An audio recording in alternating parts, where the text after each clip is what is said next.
move out. Why? What did I really do wrong? Now that I think of it, Ted only slept with me because you couldn't give him what he wants. I couldn't give him what he wanted because I'm not a prostitute. I was saving myself for the right time.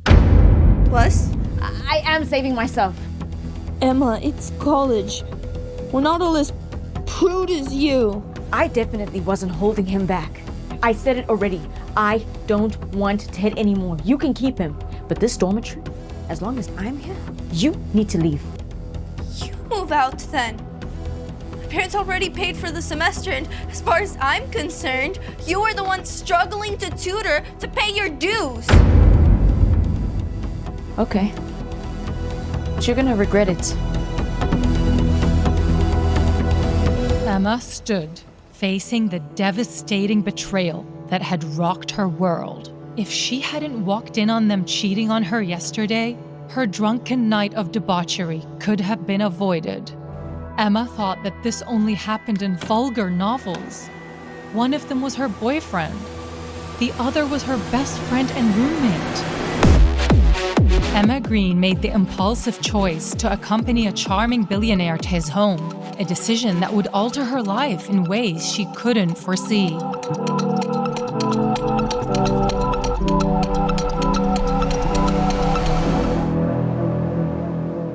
As she woke up, her surroundings revealed a dimly lit, opulent room. Panic set in when she discovered her nudity and searched the room frantically for her clothing. At her feet, she noticed a pair of men's briefs, and her heart sank when she spotted red stains on the sheets. It was the final, damning evidence of a night she couldn't fully recall. This was not a dream. This had happened.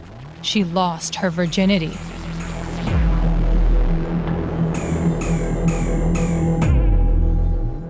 You're awake. Mr. Erickson. After everything we did last night, you still think we aren't on a first-name basis.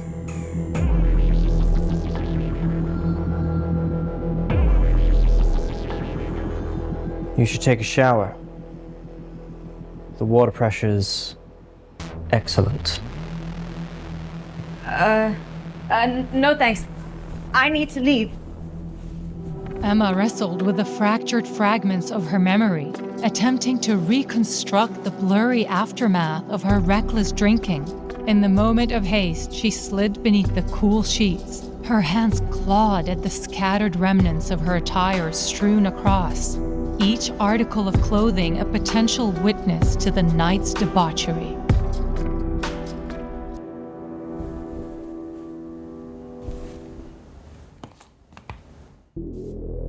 Mr. Erickson? Can we forget that anything happened between us last night? If you're worried about any STDs, I can assure you I'm still a virgin. Was a virgin. The only person that's lost anything here is me. Rest assured, I have no reason to believe you have any diseases. However, I want to ask if you want anything from me. You don't strike me as the kind of person that wants money for a first time. Yeah, I don't want your money. I just want you to keep this a secret. I did not know it was your first time in bed with someone. As compensation, I will allow you one demand. You can ask anything of me, except make you fall in love with me. Mr. Erickson, I think you misunderstood. I don't go out to give myself away, so I won't trade myself for anything. In fact, I plan now to officially quit working, because from here on, I'm going to be focusing on my graduation thesis. We won't be seeing each other again, so I'm going to wish you a good life. Goodbye. Robert's mouth twitched with surprise and amusement. Emma Green's unexpected departure and assertive demeanor had caught his attention. Emma had made a memorable impression as the first woman to ever walk out on him. He picked up the scarf she had left behind by mistake and began to inhale its scent. Emma Green's enigmatic words had presented him with an intriguing challenge, and he eagerly contemplated what the future might hold. In a northern city, Robert Erickson, CEO of the Erickson Emblem Corporation, represented power, wealth, and danger. Rumor had it that he had killed his older brother and left his younger brother traumatized to become the sole inheritor of the family business. If there was a person in this world that Emma didn't even dare to think about, it was him. Yet, this was the person whom she had foolishly spent the night with. The person looked like a seductive god. Adding to the complexity of the situation, the Erickson Emblem Corporation wasn't just an ordinary company. It stood as the primary rival to the Mayer Group of Industries that was owned by Emma's father. Their rivalry extended beyond mere financial competition, spilling over into a power struggle for control over the city. Both groups were unscrupulous in their methods, causing collateral damage on both sides. Yes, indeed, she had slept with her father's most bitter adversary. Emma! Emma, stop! Emma, listen to me, please! Emma, are you all right? What are you doing walking around in this neighborhood? Like either of you care. Please, Kristen, save me from the nice girl next door talk. I'm sorry. Okay, it's my fault. I'm the one that seduced Ted. If you want to blame anyone, blame me.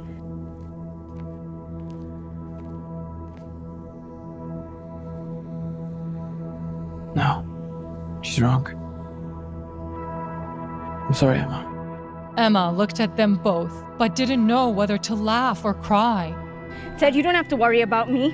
Kristen, he's all yours. And as far as you and I go, this friendship is done. Goodbye. Emma! Emma! Emma! Don't!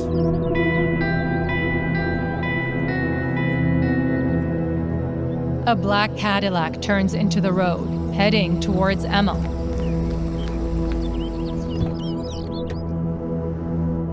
Move, move, move. Emma, don't! Emma! No! It turned out to be Robert. However, by that point, it was already too late. Once again, she had acted impulsively, only to regret it afterward. Without hesitation, she followed through with her rash decision, leaving Ted and Kristen standing there. Are you stalking me now? Take me to Elm Road or I'll sue you for being a perv. Do as this lady says.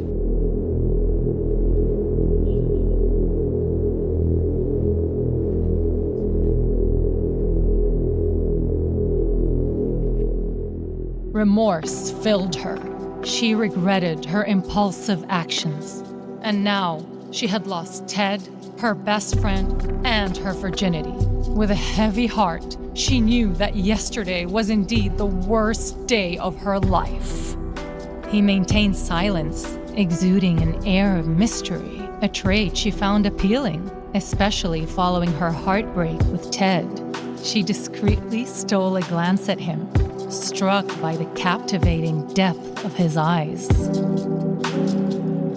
He was interesting, but she also knew this came with danger. She stared out the window, trying to gain her courage. Then it all came spewing out at once. And what's up with you? Didn't I tell you I never want to see you again? Are you surprised to see me? Well, yes. What are you doing here? Miss Green, you were the one sitting in my car. Yes. Sorry. That was my boyfriend. Ex-boyfriend. And my best friend. Well, I thought she was my best friend. Who are apparently now a thing. Anyways, I'm sorry. I just had to get out of that situation. So you thought, let's take up hitchhiking and jump in a new one. Sorry? Emma looked at Robert with a perplexed expression, unsure of what he meant by his cryptic remark. She followed his gaze down to her muddy shoes. I promise, Robert, I'll clean your car. I'm sorry for making a mess. I'll appreciate that.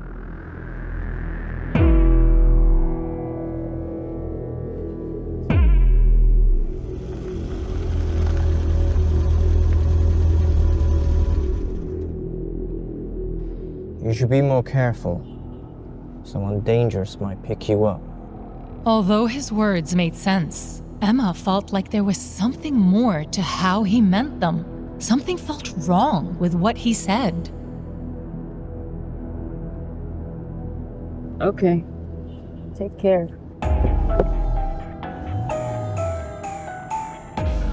Even after Emma left the car, he couldn't shake the seductive memories of their passionate night.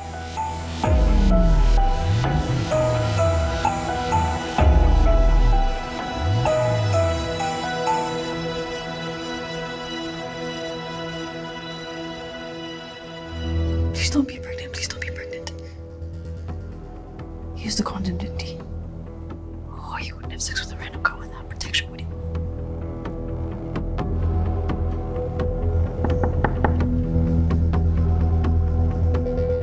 Okay, Miss Green, your test results are ready.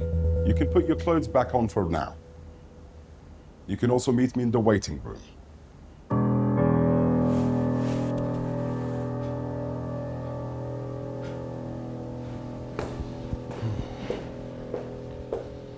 Hi. Okay. Your STD results are negative, which is good. Pregnancy test is negative. However, during my examination, I have found some minor bleeding and swelling. It is due to an intense sexual encounter, most likely within the last 12 hours. I will prescribe some pain medicine for you. You should abstain from all sexual activities in your current state. And even if you need to, you should not be using any toys or tools. On the other hand, within the girls' dormitory, an undeniable tension hung thick in the air, giving life to conversations that revolved solely around Emma Green's heartbreak. Gossip and hushed exchanges thrived within the dormitory's walls, weaving an intricate tale of deceit and heartbreak. What was once the cherished love story, admired by many, had crumbled into a heap of emotional ruins, all thanks to Kristen. Kristen, now notorious as the university's most talked about mistress, had masterfully enticed Emma's boyfriend Ted into a secretive affair. This revelation had struck Emma like a bitter blow, shattering her once promising romance.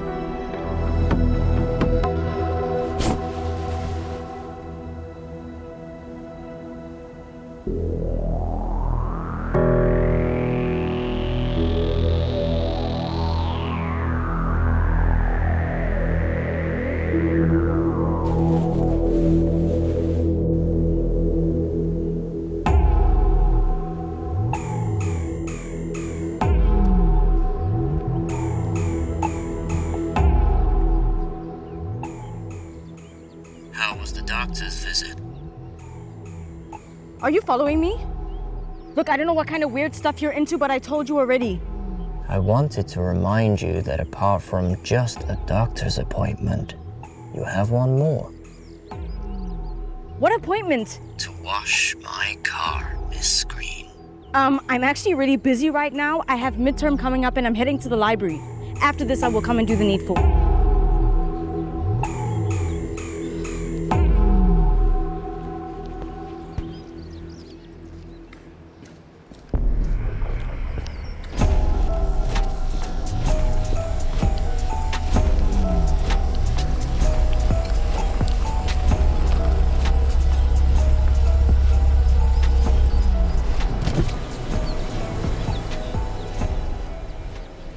Mr. Erickson, what are you doing here? Get in the car, Emma. She wasn't sure what made her get in. There was something about him that made you feel you needed to do what he said. When she saw the corner of his lips curl up, there was a hint of evil in his smile.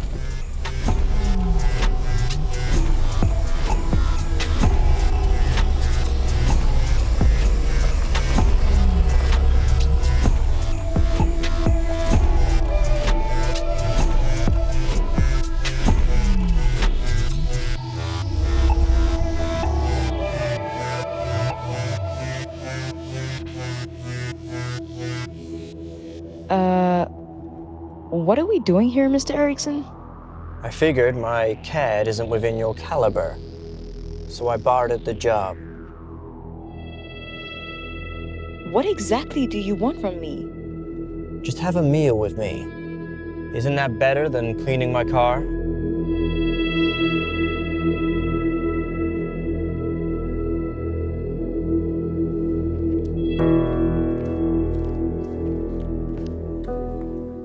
Today's task is to laugh and eat. Don't talk nonsense. Emma found out that they would not be eating alone. They had company, a woman. Hello, Robert. And you are... This is Samuel's tutor. Her name is Miss Green. Hello. I'm Jennifer Walt. Well, I used to be Samuel's tutor. I resigned to focus on my thesis. Hi, Miss Walt. I was afraid I was disturbing you and your other commitments. You're not, but I had to bring Miss Green here because I made an appointment with her first. You don't mind, do you? Of course not. The more the merrier. I just hope Miss Green doesn't mind that I already ordered food according to what you like. It's just that I don't know what Miss Green likes. I'll just ask someone to come with the menu. No need, Miss Walt. I'm not picky.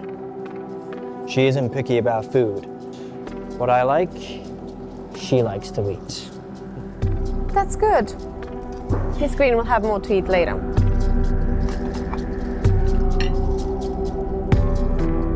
Emma was embarrassed. During the meal, Robert would occasionally offer her portions of his food. He was being very gentle, almost like a boyfriend. Jennifer didn't say much. However, she would occasionally glance at Emma, but Emma could not recognize any of the emotions in her eyes. Was Robert asking Emma to be in some part of a threesome? The way they spoke to each other was odd. Part business, part lover. But Emma couldn't quite put her finger on it. Do you mind if I have a chat with Rob for a moment? No worries.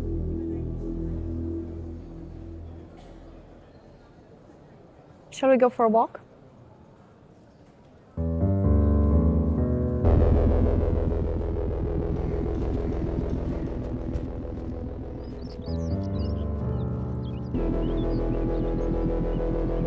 How have you been? I'm fine. Don't try to piss me off. I'm not trying to make you feel bad. I'm not angry at you. I happen to think Miss Green isn't that bad, don't you?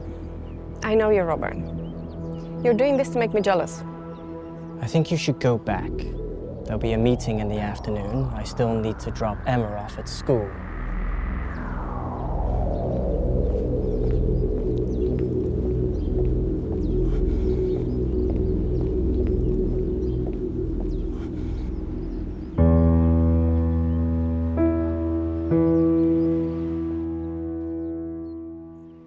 What are you laughing at?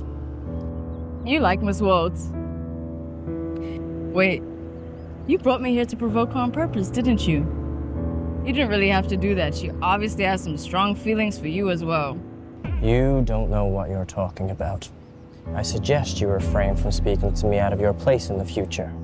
Emma watched him with confusion. In the future, they would never see each other again. And what was her place with Robert? If Ted was any kind of an example, she did not want to repeat the same mistake. Of course, with Robert, she might be overthinking. Knowing that he had someone he cared for, she actually felt much more relaxed. Get in the car. I'll take you back to school. No thanks, I'll take the bus.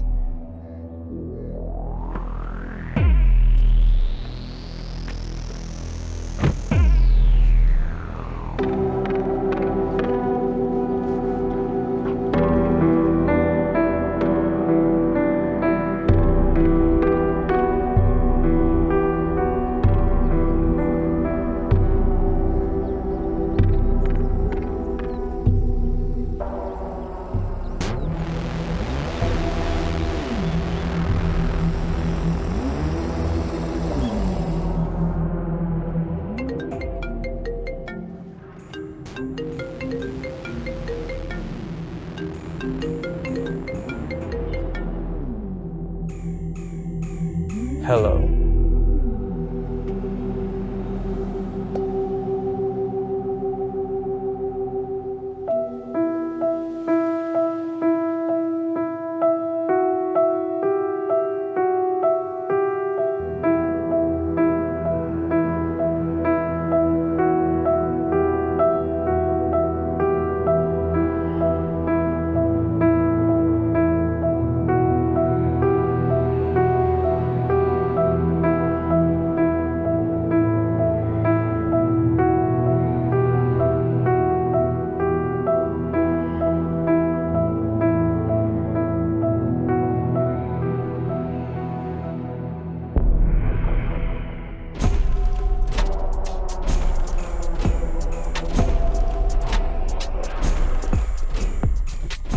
We really have to stop meeting like this. It's starting to creep me out. Get in the car, Em. Now he was calling her M? No one had ever called her that. Emma was short enough, but she liked the way he said it. Give me my bag, please. It'll take you at least an hour and a half to jog from here to your school. Are you sure you can still make it in time for class?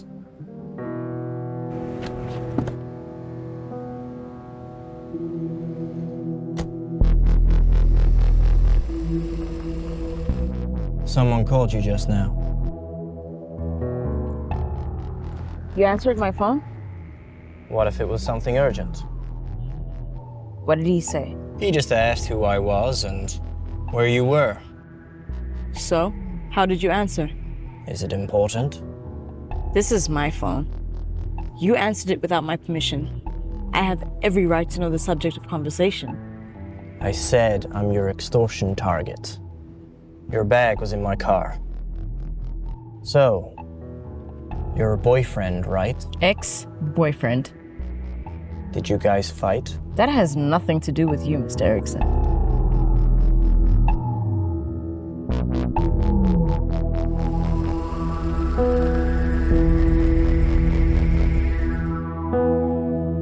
Without saying another word, she turned around and walked towards the school. But not long after she walked, nearby, someone shouted, Emma! Jack! As Robert observed the car parked across from him, his face turned pale with surprise.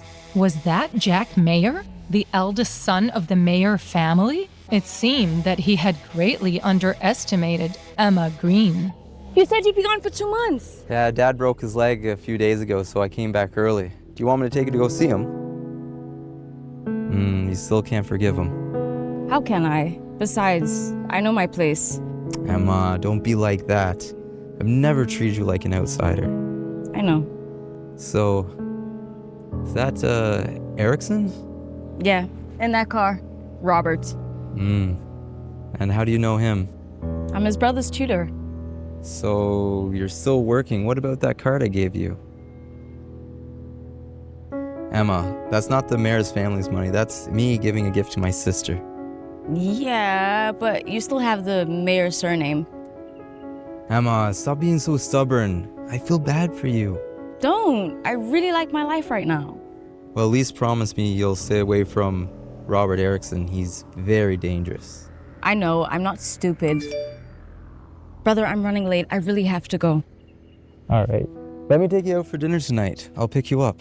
Send me the address. I'll see you later. Okay. Robert Erickson was not someone who would just drop Emma off at school to be a good guy. What was his agenda? Could it be possible that he had stumbled upon some crucial information? A revelation that could potentially unravel secrets and hidden truths? As the wheels of speculation spun in Jack's mind, he couldn't help but wonder if Robert's actions held a deeper purpose.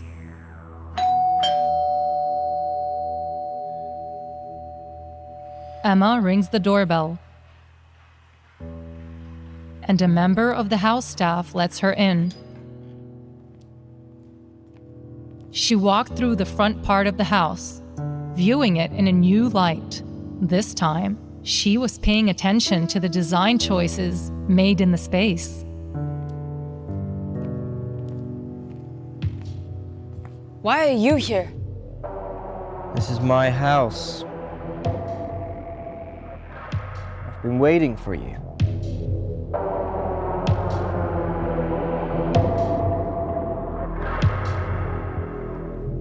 Waiting for me? I told you I was handing in my resignation. Well then, I should ask you. Why are you here? Wouldn't a call or an email suffice? Oh, I wanted to tell Samuel in person. I felt it was only right. Right. From now on, I think you should stay here and focus more on helping Samuel with his studies. Wait, you mean live here? That's right. Samuel has a month before the college entrance exam. He needs all the help he can get. Plus, it'll be more convenient for you to stay here. No, I'm a student. I have to stay at the dormitory. Besides, this place is too far from campus. It's inconvenient to be going back and forth. Oh, I can help you with the accommodation to your school. No jogging back and forth and whatnot. I can send you a car. It's a win-win. That's not necessary. What I mean is, it's inappropriate for us to live together. And to live with someone I teach.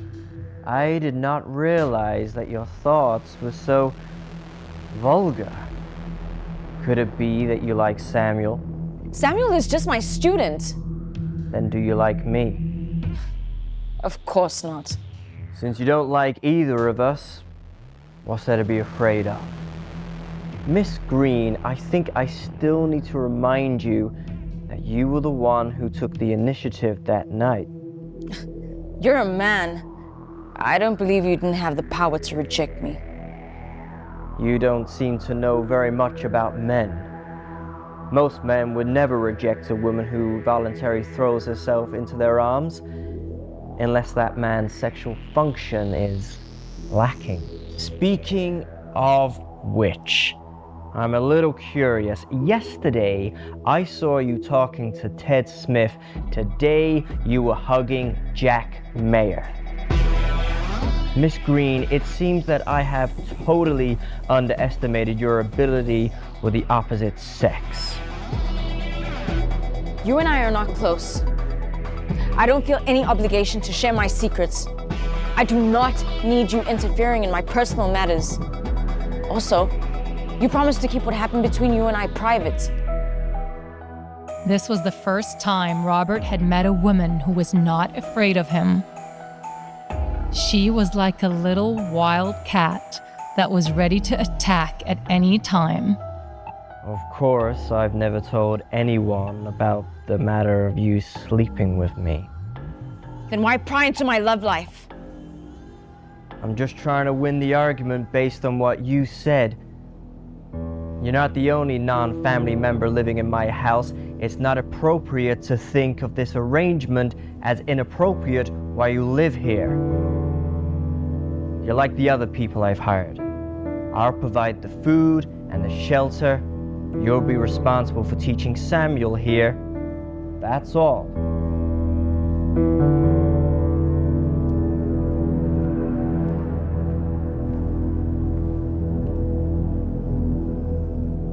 Miss Green's living arrangements have been negotiated. You can begin your lessons.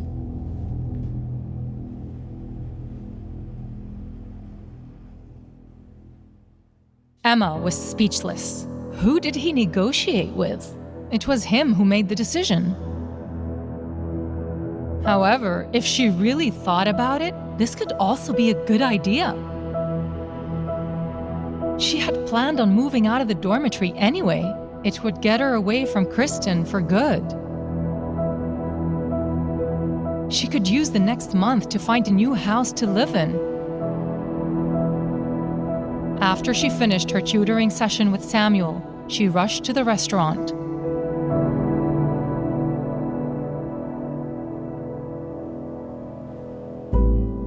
Perfect timing. Dinner has just been served. Thank you.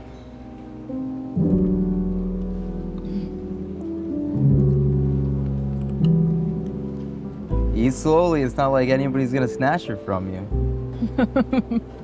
You can't win against me. I'll eat it all. Everything. Okay. You eat it all. If we need to order some more, not a problem. If Auntie was here and saw how skinny you are, it would probably make her heart ache to death. Jack, please. Okay, please, just eat.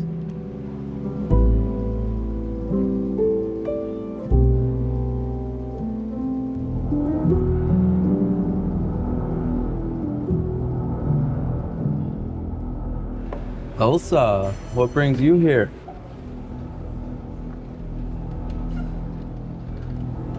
Why are you like this? You came from overseas and you didn't even come to visit your actual sister. Instead, you're here having dinner with her, the illegitimate daughter. Shut up. She was the illegitimate daughter to begin with, disgrace to her mother. How could you be so nice to her? Elsa, you need to be more respectful, okay? Jack, at the end, I am your real sister. Miss Mario, please. Speak to me with respect. First of all, I don't have a father. Secondly, I have never used a single cent of the Mayer family's money. Even when my mother was ill and hospitalized. Even when we needed money to save her life, not even then did I ask for help. No one in the Mayer family has the right to criticize me. Your existence is a disgrace. I'm proud to be my mother's daughter, whether you like it or not.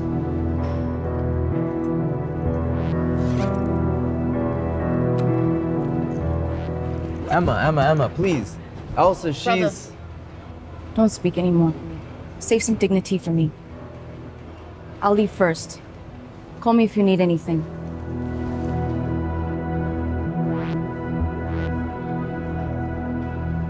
Are you satisfied?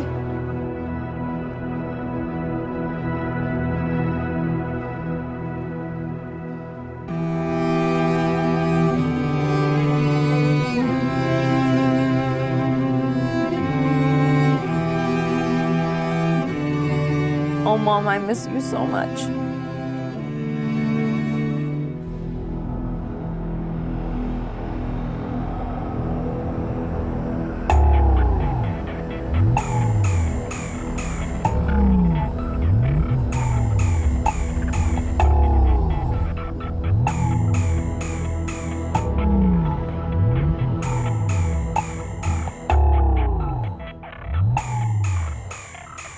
Where are you heading?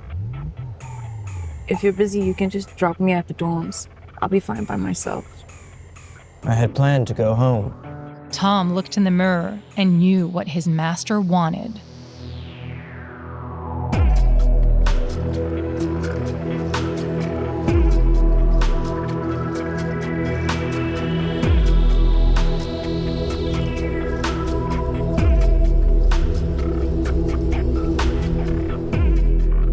Mr. Erickson, Miss Green's room has been arranged. It is on the first floor of Samuel's residence. Samuel is studying for his college entrance exam. Wouldn't it distract him to have Miss Green staying there?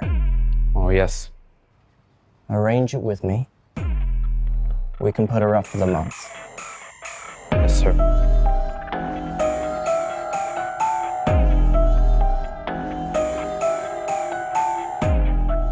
Another one bites the dust.